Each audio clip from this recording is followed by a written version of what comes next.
Please. Okay, good morning, everyone. Welcome to Journey Through the Eyes, EMDR podcast. Here at Journey Through the Eyes, this is a podcast that is here to unveil and explore the transformative power of EMDR therapy in a very natural, organic, and real life way. Our mission here at Journey Through the Eyes is to support both the new and seasoned clinicians with the critical conversations and resources about how to own their EMDR journey, become masterful, confident in the therapy, and also how to build their own private practice. I am one of your hosts. I am Tamara J. Brown, licensed professional counselor and EMDR consultant in training. And I'm so honored to be able to share that. And I have with me my amazing co-host, Miss Kathy Couch. I am Kathy Couch out here in Twin Falls, Idaho, and want to also add Tamira is a PhD candidate. We always want to say that as well because she's Yeah, about ready to get that old PhD girl. And come so on. I'm really proud of her. So I always am encouraging her to validate that. I am mom of twins, and also a cheerleader out here in Twin Falls, Idaho. I have my own EMDR private practice. I am certified in grief, death, dying, and bereavement. That's what I do. And I work right now with adults, have some work with children, and some volunteer aspects with grief. What else, Tamara? Oh, we'll launch our basic training.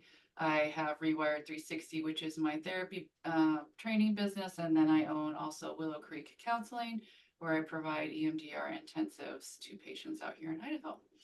So then we will be launching our training, basic training out here soon. And we have a host of trainings at Rewired 360 related to grief, documentation, which was just a success, EMDR refresher. So check out our courses. But the most important thing is our guest today. So Tamira, I'm going to turn it back to you to introduce our fabulous guest. I'm Um, so excited. Yeah, I'm so excited. Just her whole spirit and vibe just speaks just so many beautiful, calming things. And so I'm super excited about meeting and having Miss Bronwyn on the podcast with us today. And let me just share a little bit about her. That first of all, she is a licensed mental health counselor and a licensed marriage and family therapist. She has been working with clients, started working with them over 15 years ago. Such a beautiful, beautiful story about her journey in becoming a therapist and understanding intricacy, the intricacies of complex trauma and how it affects relationships and the way we see ourselves and how we see the world. So I'm so excited about what she's going to bring onto the table. A part of her story is that she married her high school or her college sweetheart and that they've been together, oh my gosh, Bronwyn, 23 years. Beautiful. They'll be, or they have celebrated their 16th wedding anniversary in July this month. Has it passed, Bronwyn, or is it coming? It it did. It passed. It was July 12th.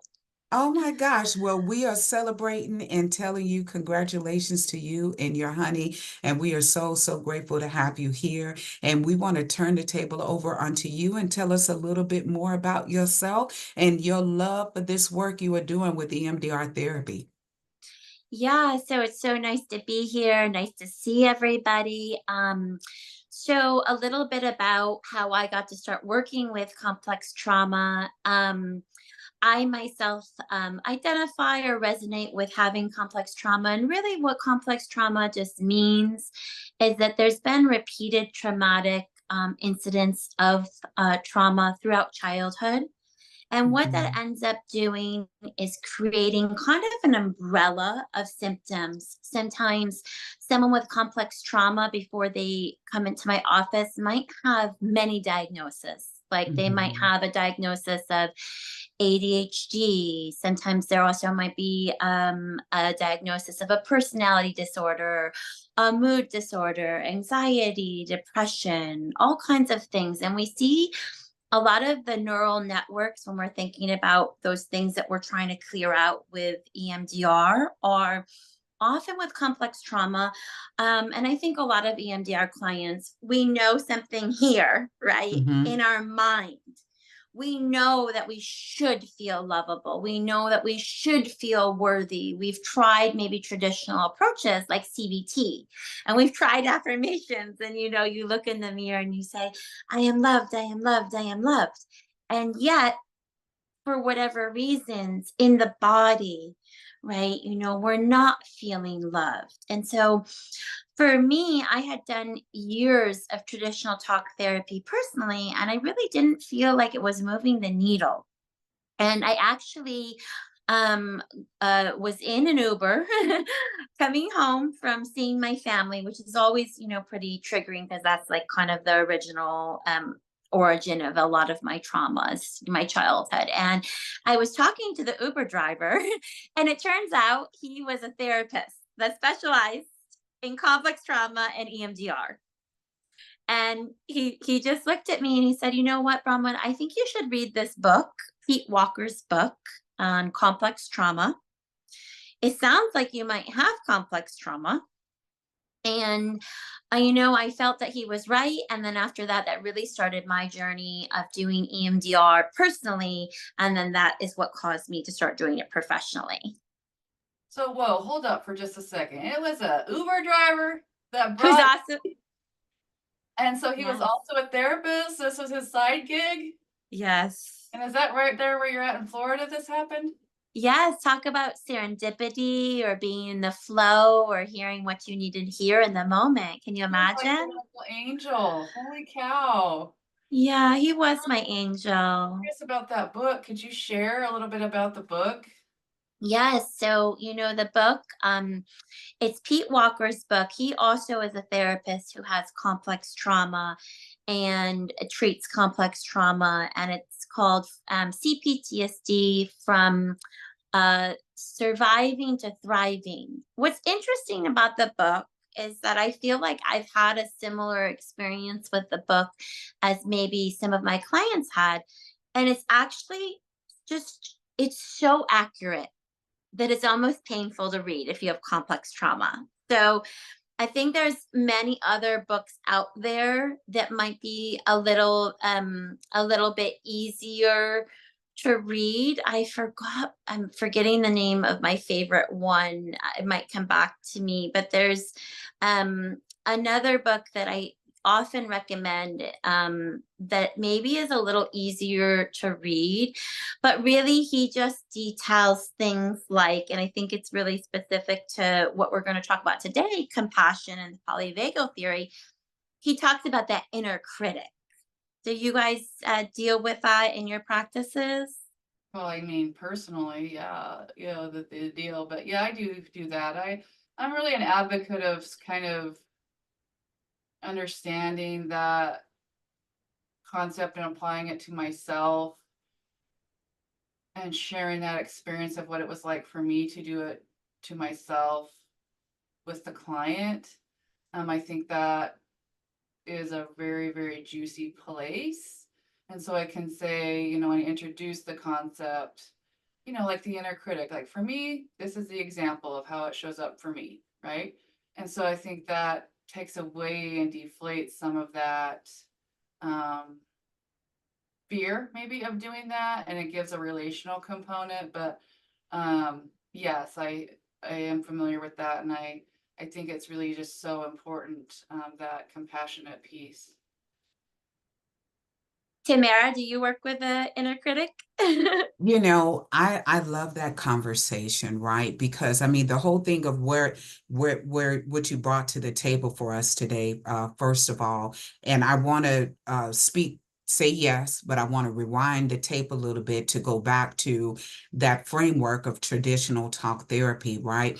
For me, in my journey, Bron, when I started out, like us all, with traditional talk therapy and doing CBT, and I got introduced, right, to that self-talk concept. And when I was introduced to it, I was introduced to it in the form of you have the inner critic, okay, then you have the inner child, and if you can bring and bridge the gap, gap, that you can create this wise mind type of concept, right? But I love the idea of sharing with my clients how that inner critic really, it's a universal type of voice that we all often hear, and that there's ways that that critic has lots of gifts and purposes. You know what I mean? When we learn to kind of befriend it. And so I'm interested in hearing from you, you know, how do you explore that terrain with your clients, and how do you do beautiful work with that? Yeah. Yeah, well, something to mention is that with the complex trauma, and something that I work with is structural dissociation. So with structural dissociation, we're looking at, we have those different parts. So, when we think about internal family system, they believe, everyone has these different parts. The exile, the protector, the firefighter, the manager. And I know a lot of people are very familiar with IFS. I also, though, use structural dissociation, or like ego state work. I love the structural dissociation work of Janina Fisher. And so, what we can kind of see, and how this relates to EMDR, is we can have different memory networks, right? So, say, for example, my grandmother died when I was 6.5 years old. So, I've noticed that I have a different memory network from maybe 0 to 6.5 years old, or there's a different memory network with structural dissociation with like my teenage part. What that means is that perhaps if you have complex trauma, it's a lot more maybe ingrained in your brain, which means it's a lot more ingrained in your body and a lot more ingrained in your behavior, which is what is so wonderful about the EMDR. It allows us, and what I do when I'm working with a client, we start off doing the resources first, right? So, what are the strength base of the teenager? What's the strength base of the middle school part? What's the strength base of the inner child? Maybe we often might also do a college part. What are their strengths? And we say all parts are welcome. I'm not talking about multiple personality, right? This is the same brain, same body, same person. But how can we give these parts who are often stuck in trauma time? How can we strengthen the resources they already have, right? We're doing that with EMDR, and we're doing that with the slow bilateral stimulation. And then when these parts feel very safe and they feel protected and they have the good therapeutic relationship, now we're going into the memory networks of each part. And often, they say if we're able to, we go back to the youngest part first. What in the youngest part is holding on to feeling like I am not loved and lovable? And what I do love is that, right, in cognitive behavioral therapy, we're not really getting into the body. And so when we're using that bilateral stimulation, I really feel like that was the part that's missing for most trauma survivors. They say the issues are in the tissues, but right, it's deep. So then when we're getting into those, whether it's positive or negative, we're planting more of the garden that needs to grow and helping that nourish. And then we're taking the weeds out that haven't been helping us, and we're able then, when we're doing the replasticing, planting new beautiful seeds. And so that idea is that when we're involving the body, we're unsticking things that have been stuck. And then I think when we add the polyvagal theory in, and we add compassion in, when we've been practicing all of that, it's easier to be compassionate to ourselves. It's easier to see the good things. Sometimes, honestly, after all my EMDR, I almost feel like, wow, would someone think that I have an overinflated sense of confidence or worthiness or self-esteem? I'm like, I'm unsure, but I also don't care. Like I was talking to my son today, I was saying, I worked really hard to have these good feelings about myself, and I'm proud of them. And I was in a lot of ick for a very long time, and I'm happy to have, it's almost like a healthy narcissism now, right? We're not over inflated, but we can really feel in the body, wow, I am a great therapist. This is amazing. Instead of feeling that imposter syndrome.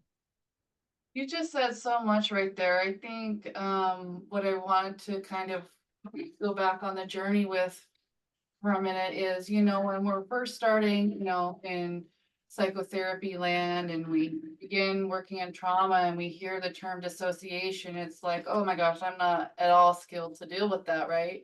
And so we learn about one of the, I don't know, myths or beliefs is that, if you work with dissociation, that's just for multiple personality disorder.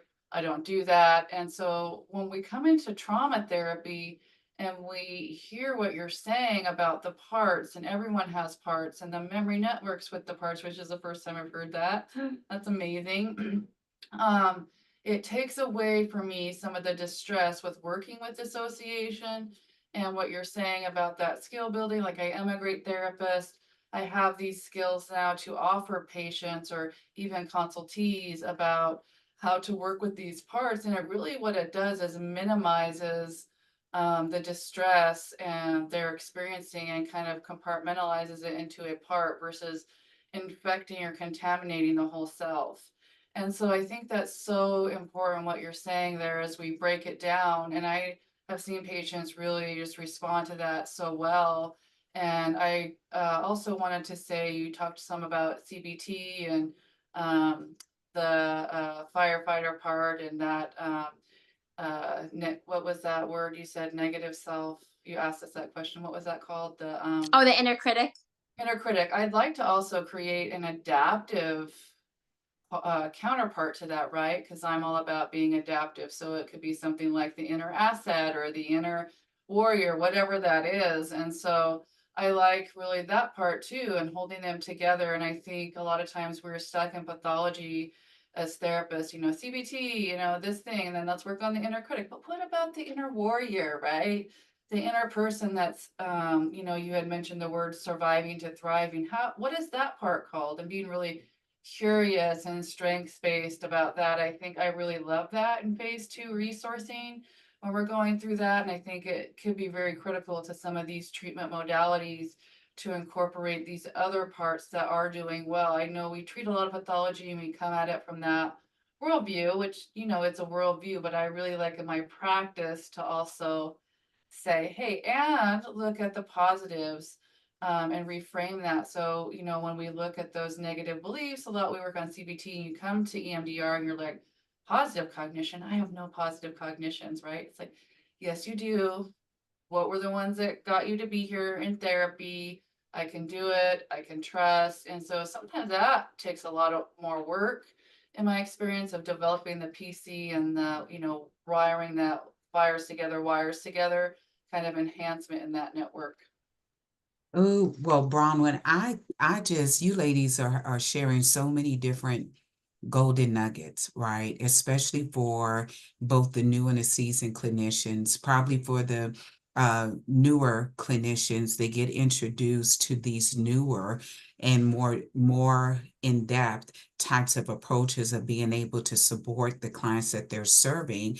And then for the seasoned one, I know for me, you really brought forth a pure spirit of validating some things, right?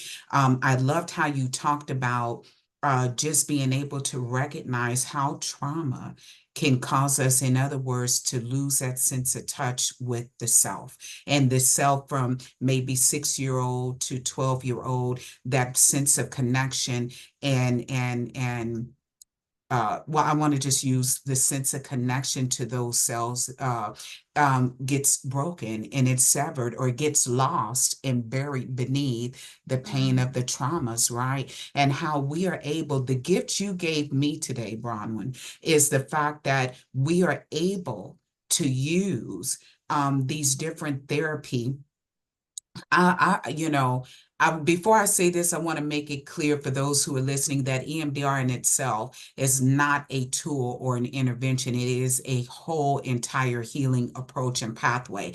But one of the tools within this therapy is that we get to integrate it with other therapy models like ego states, internal family systems, in order to, it makes me feel like, y'all, like we are like mental health body surgeons, right? And we have our little toolkit to sew up, to go in and clear out, some of the yuck, some of the pain, and then we get to stitch and help stitch our clients up so their wounds can heal. But one of the things you gave me is the fact that we are able to, first of all, through compassion, help our clients to recognize that they can rebuild a connection and a relationship with those parts that got lost and buried with the pain. And we can validate, and that there really is some gold dust. There is some gold. There's some good. There are some strengths in those parts, like you mentioned, a 6-year-old, and helping them to go there to unearth that, right? I think that to me, and for me, just was magical. Oh, thank you, Yeah, Tamara. And thank you, yeah. Kathy. That's so beautiful. And Tamara, what you're saying is so true. And I think, Kathy, what you were saying at the end, and what we have to be a little careful at, because I often have people coming to me after they've been to many other therapists and they have complex trauma, but they have not felt understood by the other therapists. And so sometimes they're kind of making a comment where they felt like the other therapist was just like a cheerleader, right? And so I guess when we're working with parts and we're working with structural dissociation, we do want to get to those strengths, but we also have to honor that exile, that protector part of how much pain there has been there, and how awful and how much ick that part is sometimes still feeling. So it's like we don't want to jump over it. Like I've heard Gabor Mate talk about it, where we want to be able to honor the feelings but not get stuck in them, which can cause maybe the depression, the anxiety, the addictions. But we also want to be able to feel them, and then we also want to start to reach towards the strength base. But when Kathy was talking about the positive cognitions, what I've learned often with complex trauma, instead of saying I am loved for the positive cognition, we'll just reach for I'm learning to feel loved. And we meet more in the middle, and then people are feeling more seen and more heard. And then what you were saying, Tamara, yes, often what I'm seeing after we get through all of the stages, what we sometimes are dealing with, and it might just be through talk therapy, of the grief of wow, the grief of all those lost. Wow, I didn't have the high school experience I was hoping for. I didn't have the college experience I was hoping for. I didn't have the 20s or 30s experience. Wow, I'm still 40 or 50 and I'm struggling to be an adult. And there's a lot of grief here, right? So once we kind of have built everything back up and we have everything back on board, we're kind of then feeling like we're able to now really grieve what it felt like to have complex trauma. And honestly, I'm starting to get to the point where I just say I resonate with it because it's easier for people to understand. But I'm starting to just be like, you know what? Let me release the title, and I just identify with being like a human being having a human experience, because this is that collective interconnectedness that we kind of all see. And when we bring the polyvagal theory into it, right, we've got like the three of us are in safe and social, we're connected, we're curious, we're collaborative. If a part were to get activated, we might fall down into the sympathetic place, where now it's a story of comparison. It's a story of fear. And then if that happens for too long and we're not able to get back up here through co-regulation or through something I'm able to self-soothe, we fall into the bottom of the ladder, which is the dorsovagal, and we're feeling sad, we're feeling disconnected, we're feeling lonely. right? And so often when we bring that compassion in and we bring parts work in, for example, this morning, I really wanted to go on a bike ride. But first, my first elderly dog needed help. Then my second elderly dog needed help. Then my husband wanted a hug, some cuddles. Then all of a sudden my son calls out and I'm like, my bike ride, right? And so right then and there, because I practice self-compassion so much, can I give myself and my parts, self-compassion? And can I then stay in a state of curiosity, which I was able to, and I still made it on my bike ride? Or do I fall down in that shame spiral, that coulda, shoulda, woulda, the inner critic? And if I get stuck there, then that's when we start to hear, like, oh, my morning was horrible. I couldn't take my bike ride. And we kind of get into some of that learned helplessness, or some people identify still with the word victimhood mentality, right? And so the self-compassion is a daily thing. And if we're still on our journey and it's early on, then it might just be like I'm learning to give the self-compassion, or I might just be instead of the inner ally, maybe it's just a neutral voice that I'm reaching for. Ooh, Bronwyn, you said some beautiful things. First of all, let me back the train up a little bit. Number one, I am I appreciate you sharing and your own personal experience and talking about the conversation you had with your son and how you kind of notice sometimes just wondering if other people think you got some inflated sense of worthiness, but how you're not concerned with what other people are thinking in regards to that, because you've done the work that you've needed to do. And you use the word healthy narcissism.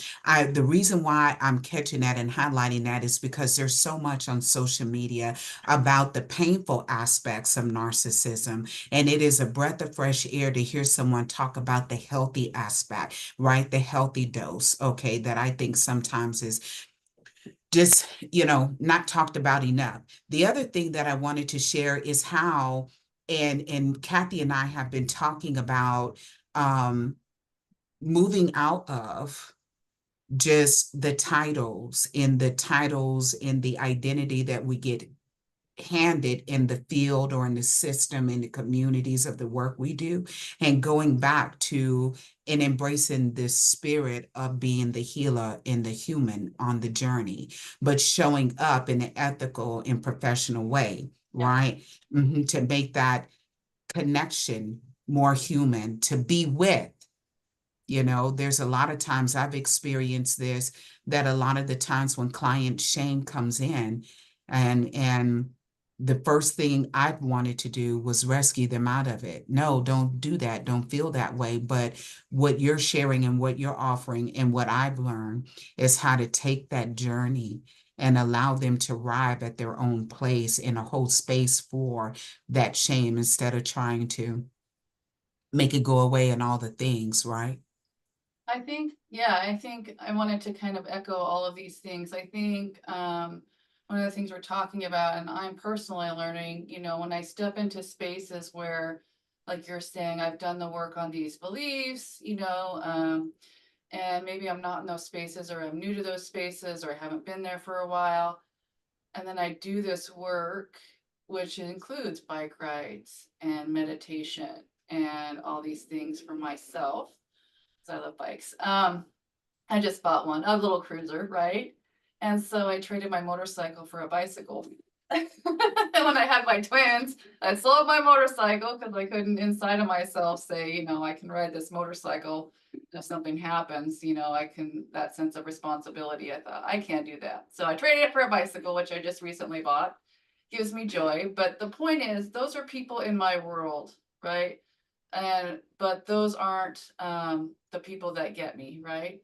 I'm in their world. Those are just people in my world. And those are not the people that fill me up. But sometimes we do have to be in those spaces to where the comparison that you're talking about, or the feeling that people get as sort of this self-affirming place, when you step in that light And Tamira experienced this in the cab. She has a beautiful story about this, where you step into a space where someone's not healed, and there's no judgment with not healed, but they haven't done the same work. They look at you, and it's like, what is that about? How do I get there? And I have seen that in a supervisor, like, I really want this skill that this person has. How do I get there? And now I'm sort of experiencing I am that skilled person that can lead. And so for me, that's a little new experience to where I can lead now from that place. I've been thinking this week about leadership. And when you think about leadership, I've been in all kinds of organizations, institutions, faculty, all these things. And it's like the leadership is connecting with people and connecting with those spaces. And I would encourage, as a private practice owner or those kinds of things, what kind of leader do you want to be? Do you want to be the controlling, micromanager, which I've been? Or and now I can say, no, I can trust the universe. I can trust the process. And you don't want to disenfranchise the people that you're there for. And so Chelsea Sullenberger, in his book on leadership, Making a Difference, talks about these various stories of these various leaders and encouraging what type of leader do you want to be. But I sometimes think I'm in spaces where either people may not get, why is she not responding to the drama? It's like, I've done that. I've been there, done that. And it lowers my energy, right? So I've been able to go inside of myself and say, is this for my highest good? It might you do that, but for me, when I leave and I feel deflated and deactivated in my body, right here, it resides right in my chest. When I'm feeling closed right there, I'm not my open full self. I know that there might be something there. So I'm really learning my own intuition, and that's what I mean by my work. In those kinds of contexts. So a lot of stuff there, but just a real extension of appreciation to you for bringing that concept forward. That's so beautiful, Kathy. I'm like, I want to work for you. You said And for any parents out there, so my son will be 7 on September 1st. And I think for any parents out there, that shift from manager to more of coach or guide is the same thing in parenting that you're talking about, right? And that's really the shift you're talking about, is being in ventrovagal, safe and social. I trust the process, I trust the universe. The universe or God has my back, or whatever people orientate to, versus I'm in fear. And there's that hypervigilance. And with complex trauma, the brain, right, already has a negative bias, and then it's scanning and it scans and it shows you, and the inner critic can kind of show you. And this time, and this time, and this time, there was a problem, there was a mistake. And so if I don't control, right, then there's going to be a problem, a mistake instead. And then I think sometimes on the adaptive side, we say, you know what? We know in business and private practice and adulting and in parenting, life is messy. There will be mishaps, there will be mistakes, there will be things to kind of clean up. But I feel that empowerment and that confidence that I can handle it, right? Versus kind of some of that imposter syndrome that I know, like, unfortunately, I just say unfortunately because I know it's very painful. I went through it when I first started practicing, and I know a lot of new therapists and even very seasoned therapists can still feel it. And I think that goes back to what Tamara was saying, which was so beautiful. And what I used to be so drained when I left my community clinic jobs.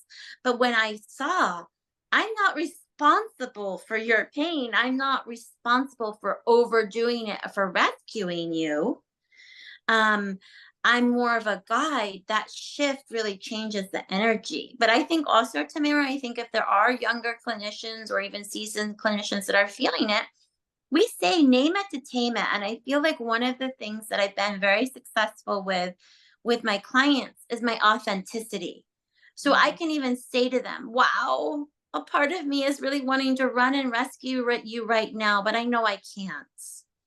Right. And even just saying that instead of just leaving it hanging, because the thing about the polyvagal theory and our nervous system, we can feel things, right, that we can't even sometimes, like the neuroception, we can feel we can feel that competition. We can feel the joy. We can feel, often therapists can feel all of these other things, because that seems to be like our spidey sense and one of the reasons why we come into therapy. So I think it's sometimes beautiful to like name it, but then say, yeah, we can't do that. So what can we do with this?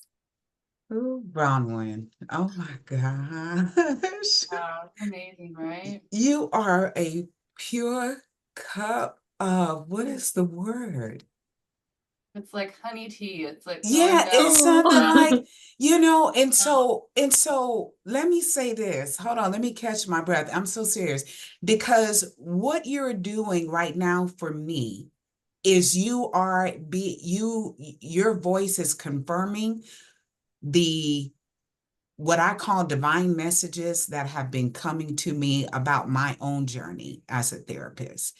And so one of the things you're mentioning is, it really is just an invitation for us to be here now and to embrace. I just did a live spontaneously yesterday to tell us, whether we're clients, potential clients, or clinicians on the journey, or whatever profession we are, to recognize healing and growth has ebbs and flows. It is, and I know it can be cliche, right? That it's not linear, but if we could just be here now, even if it means we rewind our own tape to look back over our life and recognize, you know, we have what we have is the capacity to choose how we're going to react or respond. And that's the journey. I invite myself and clients, and you just have no idea what you've given me today, and hopefully other therapists who come across this, just a beautiful expression of how to journey through, not just Yeah. as a therapist, but as a human and as a healer with other human beings, and validating. Okay, validating yourself rather than think you got to hide and tuck stuff away, because that is what people who have not just complex trauma, but all the forms of trauma, what they really need is a human being who is here now. Empathetic witness. Mhm. Yeah, I think what you were talking about in this field of competition, even as a new clinician, cheer mom, all these things where you're actually supposed to compete. And I'm more of the woman's woman. I'm not here for that. This is my primary purpose. I think for the new clinician is just trusting your skills, figuring out what your primary purpose is, what is your true north, right, in your center, and just allowing yourself a way to take that process. And it's just amazing how you get to that place. It takes some time. So again, what you were saying, Brahman, with the self-compassion, it'll take some time, but you'll get there, right? And it's like, oh, it's not a race. And then when that comes forward and it's like, it is a race. And it's just like, people don't get the other side sometimes. Like, it's not. And I can just sit with that and be here. You're like, what? And before we move forward, because I know we're going to have to surrender you soon to your Friday, Bronwyn. I loved how natural and organic you moved through the idea of polyvagal theory. Can you share with us, what has learning and integrating polyvagal theory into your practice, how has that been a game changer for you? Well, I think what you had mentioned, where we have a choice on how we respond and what we do, the polyvagal theory really just informs us that we can befriend our nervous system. And if we can befriend our nervous system, wow, and so I think my favorite thing, I was just going to show this, the polyvagal flip chart by Deb Dana. In here, in here at the end is one of my favorite things that I will photocopy and give to my clients. It's the regulating resources map. It has each state, right? And then it says things I can do on my own and things I can do with others. And one of my favorite things has been actually including the polyvagal with my couples clients. And so I'll encourage both of them to maybe fill this out, have a picture of the little me's, if they can, and put it on the refrigerator. Because what we know about this is it gives us so much empowerment. And my favorite example is like, say I'm feeling a bit down. And so I know, I per se, I notice what state am I in? Oh, I'm in dorsal vagal. I'm in shutdown. Okay. Everyone goes through this. You don't have to be depressed to get down to there, and like, okay, what's going to make me feel better? Okay. Well, I know if I go and lay in my bed and doom scroll on, Instagram for half hour, and it was not really doom scrolling, but like I'm not looking at baby animal videos or therapy videos. Who knows? All of a sudden the algorithm turns dark, and I'm looking and they're showing me, who knows, food prep for the apocalypse, right? And I stay there for 30 minutes, I'm gonna stay in shutdown. But I know, so if I have enough energy, I would go on a bike ride or a walk. Then I'm probably going to get into fight or flight. Then I can get into ventral vagal from there, safe and social. If I'm pretty collapsed, I'll just go sit in my Florida room and look out the window and look at the greenery. And that's going to be enough to start to bring me up. Maybe then I can reach for a book and start reading some books. And then maybe from there, I can go make myself a cup of tea, or maybe drink some seltzer water, or right then from there, maybe I'll listen to a podcast that uplifts me. And now I'm back up here. But all of this takes intention and awareness. I hear from a lot of people that it doesn't feel this easy, and that makes sense. So listen, if you do have complex trauma, if you do have depression, if you do have anxiety, that's what us professionals are for. And that's where I think, that's where expert help is for. And for people that are first starting to learn to work with complex trauma and dissociation, right? Dissociation and we're talking about DID, we would say more than one part is in charge of everyday life. And I would not recommend anyone that's a beginner to work with DID. And then we say, hey, besides getting the consultation, besides getting the help, I want to, do the DES, see what kind of dissociation there is, or you could think about doing something more intensive like the mid. But for some people who have dissociation, we might just say like, hey, I can ask some of these questions verbally. And like we were talking, that human to human connection and not pathologizing, that can also go a long way. But yeah, I think that to know that with intention, we can befriend our nervous system is so powerful.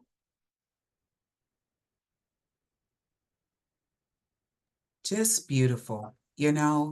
Um, man, have you been a full cup of delight and very enlightening and just beautiful conversation, you know. I want to ask you this too before we, have to pause this beautiful conversation that hopefully we'll be able to have you come back.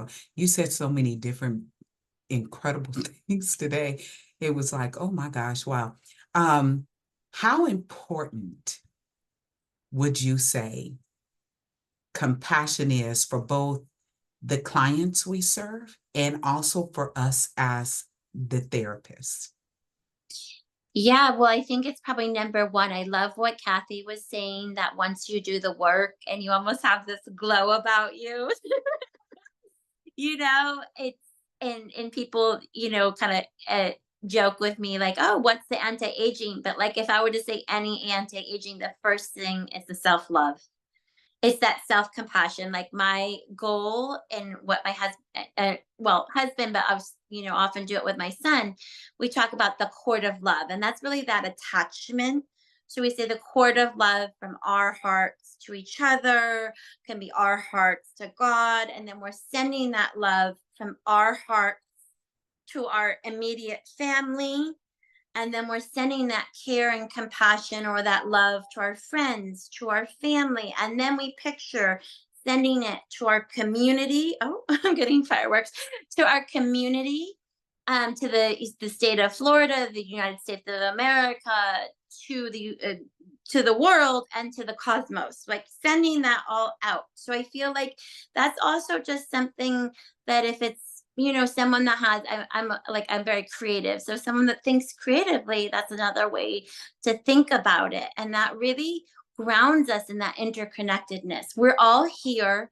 And that's what I think I really love our conversation so much, because it's so powerful to be in these three different states, not even be in the same room, but I feel so connected to you guys. I could talk to you for hours.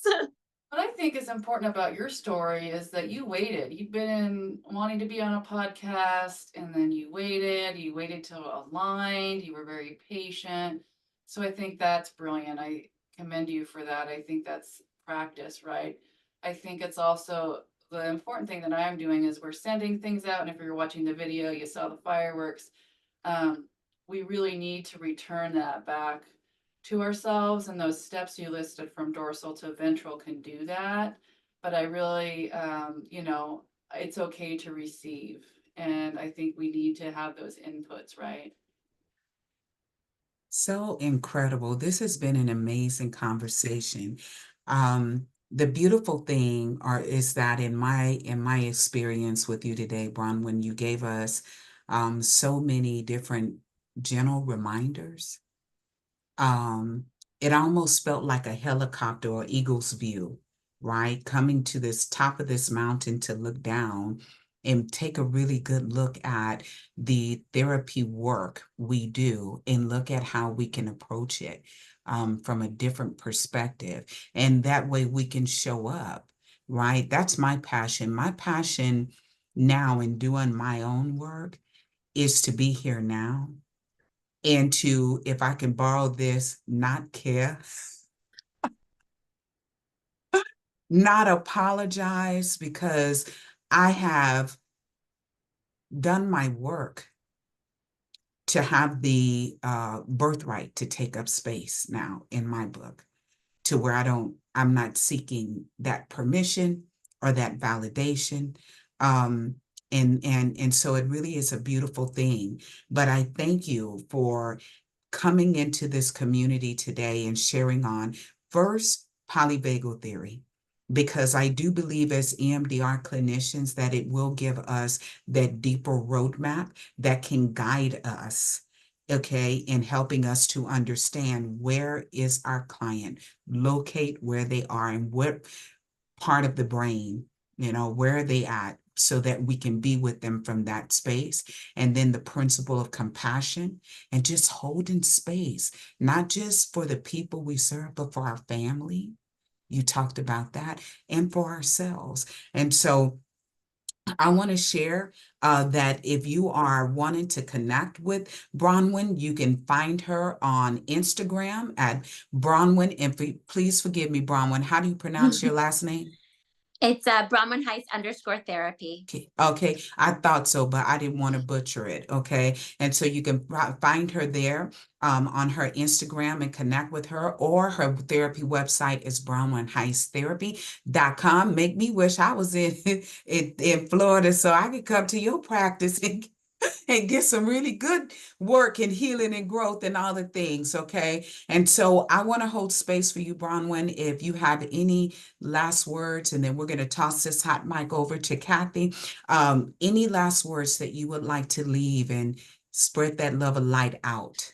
No, it was just such a pleasure being on this podcast with the two of you guys. I can feel your joyous energy, your passion for EMDR. And, when we first got on the call before we even started recording, I was like, I can feel your passion for EMDR. And I just think honestly, I turned 44 in June, and I just think it's such an exciting age coming into my 40s. It's just been such an amazing journey. And it's like you said, that unapologetically me. But I feel like as women, if you do identify as a woman, there's been such this history of competition, of fear, of hypervigilance. And I think the more that we get together and we support each other, I feel this humongous shift.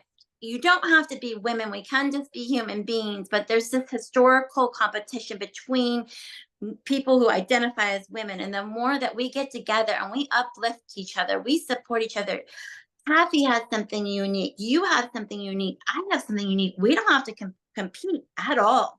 The more we get together and we support each other, we are building something so amazing. And I think I'm just so happy to be a part of that today. I think this is a beautiful example of that, of when we can really get together, collaborate, support. It just turns out amazing.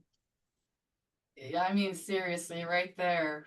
I mean, that's what it's been about, is just that. So I appreciate that recognition, those comments, because that was, I can't say anything else there. You said it.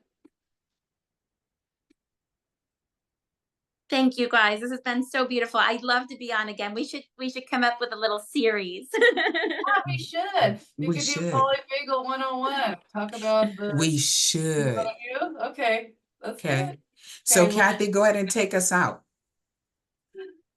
first of all, you're a magnificent human. You glow inside and out, and we are just thrilled to be light workers, you know, in the triangle from south. You know, y'all are in the south, I'm in the north, and just all over the US today. So that's amazing. I am Kathy Couch. We offer trainings in grief, death, dying, and bereavement, documentation. We do our podcast, our free monthly huddle.